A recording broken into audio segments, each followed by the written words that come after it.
go, Bernsey. What's up, guys? Well, we got some thicker grown-up crush washers. Look at those bad boys. Get that on the one line that keeps leaking. Yeah, that'll shut it up. That better.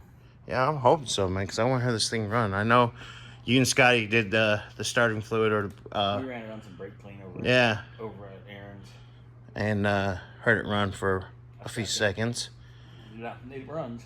So, I worked my butt off. You did something. Get that tank in there. Had a new fuel pump.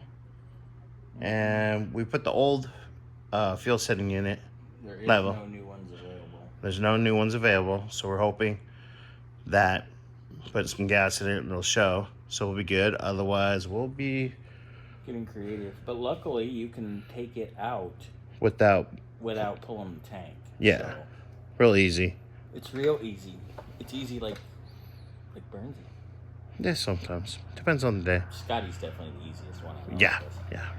All right, guys. Well, I'll get you guys an update here in a few. Because I used to be a total snoozer. I don't know how. But anyways, later.